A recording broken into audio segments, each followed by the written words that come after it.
자, 오늘 취준생들이 제게 자주 묻는 질문 100가지 25번째 시간입니다. 질문을 한번 같이 읽어볼게요. 팀장님, 자기소개서의 성장 과정은 어떻게 작성해야 하나요? 라는 질문이에요. 제가 4강과 5강에서 설명드렸던 것처럼 성장 과정은 여러분들께서 어떤 하드 스킬을 쌓았는지를 묻는 것이 아니라 어떤 소프트 스킬, 그러니까 더 정확히는 여러분들께서 어떤 성장 과정을 통해서 어떤 가치관을 정립하게 되셨나요? 라는 질문이에요. 기업이 이런 여러분들의 가치관을 묻는 이유는 기업들이 자신들이 추구하는 가치와 일관된 가치, 똑같은 가치, 비슷한 가치를 추구하는 인재를 뽑았을 때 여러분들께서 더 오랫동안 더 잘 일할 가능성이 높기 때문이에요. 그리고 뭐 기업들이 추구하는 가치에 맞는 인재를 뽑는다면 뭐 함께 더 팀워크도 더 시너지 효과가 나겠죠. 그래서 기업들은 이런 여러분들의 성장 과정을 알고 싶어 하는 건데, 여러분들께서 그래서 성장 과정을 작성할 때 지금 보시는 슬라이드와 같이 세 단계에 입각해서 작성을 해주시면 돼요. 첫 번째는 여러분들이 중요하게 여기는 가치를 선정하신 다음에, 두 번째는 그 가치에 대한 프레임을 정립을 하시고, 세 번째는 경험을 연결시켜 주시는 거예요. 만약에 여러분들께서 지금 당장 내일 모레 저는 성장 과정을 빨리 제출해야 됩니다 라고 하시면 프레임을 정립하시는 것을 빼셔도 돼요. 일단 가치를 선정하시고 그 가치를 정립하게 된 에피소드를 말씀하시면 돼요. 참고로 성장 과정이잖아요. 그러니까 지금 성장 과정, 이 성장 과정 프로세스란 말이죠. 그래서 경험을 연결시켜 주실 때 물론 한 개의 에피소드도 괜찮지만 보통 2개 내지 3개의 에피소드를 이제 같이 엮어서 전달해 주시는 게 가장 정석적인 방법이에요. 3개까지는 너무 많으니까 글자 수 때문에 2개 정도. 그래서 일반적으로 뭐 중고등학생 때 경험 플러스 뭐 대학생 혹은 직장 생활하면서 겪었던 내용을 성장 과정에 작성해 주시는 게 가장 일반적이에요.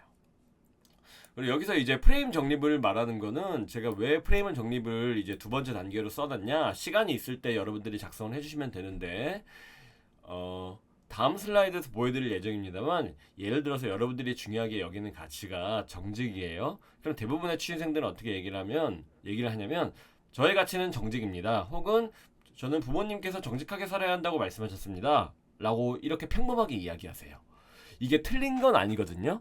이게 절대 틀린 건 아니에요. 여러분들이 중요하게 여기는 가치가 정직인데 정직이라고 말하는 게 뭐가 틀렸나, 뭐가 이상하냐 라고 하실 수 있잖아요. 근데 이 채용 담당자의 관점을 고려를 해주셔야 돼요.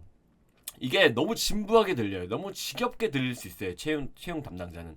왜냐면 채용 담당자는 되게 여러 지원자들의 자기소개서를 읽을 수밖에 없잖아요.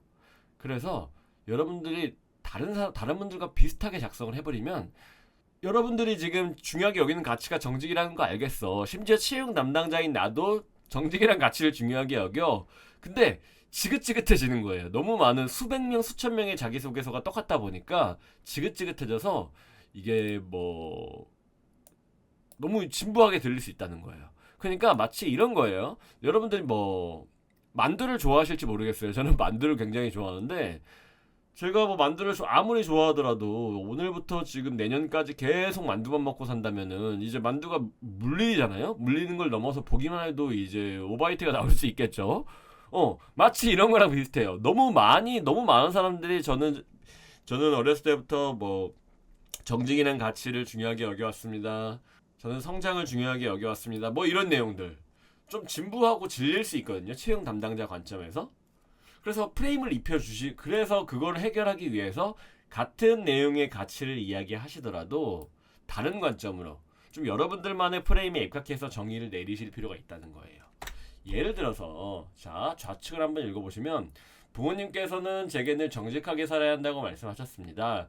지금까지 살아오면서 정직을 지키기 위해 노력했고 이는 곧 신뢰를 불러온다는 것을 알게 됐습니다. 좋은 내용인데 여러분들이 이 자기소개서 어디서 한번 뭐 합격 자기소개서 이런 데서 한번 본 것 같지 않으세요? 너무 진부하고 너무 일반적으로만 이렇게 말을 했어요. 프레임을 입힌 자기소개서라는 건 뭐냐면요, 정직이란 가치에 대해서 나의 생각을 정리를 하라는 거예요. 이건 여기에서는 지금 생각이 안 들어가 있거든요. 그러니까 예시를 들면 이런 거예요. 제가 생각하는 정직이란 불편하더라도 진실을 말하는 것이고 중요한 것을 중요하다고 말하는 것입니다. 어떠세요? 좌측과 우측이 확실하게 확연하게 차이가 난다는 게 느껴지시죠? 똑같은 얘기예요, 사실상. 정직을 중요하게 여긴다. 나도 정직을 중요하게 여긴다. 근데 정직을 바라보는 관점은 모든 사람들이 다를 수밖에 없다는 거예요. 어떤 사람은 지금 이 합격한 친구처럼 불편한 것을 진실되게 말하는 거다라고 이야기할 수 있는 거고, 어떤 사람은 반대로 불편함을 감수하는 게 정직이라고 여길 수 있는 거잖아요. 어떤 사람은 두 가지 관점을 좋아해가지고 지금 당장 프로젝트를 끝날 때까지는 내가 불편하다는 것을 바로 얘기하지 않는 게 정직이라고 생각한다. 하지만 끝난 뒤에는 개선점을 찾기 위해서 더 지속 가능한 일을 하기 위해서 내가 불편한 감정을 진실되게 이야기하는 것이 정직이라고 생각한다. 라고 정리할 수 있는 거잖아요. 그렇죠? 이렇게 정직을 바라보는 관점은 개인의 경험과 개인이 쌓은 어떤 지식과 기술 그리고 개인이 겪었던 어떤 경험들에 입각해서 가지고 달라질 수 있기 때문에 여러분들이 시간이 나실 때 똑같은 가치를 중요하게 여기시더라도 이제 그거에 대해서 여러분들만의 프레임으로 정리를 해주셔야 돼요.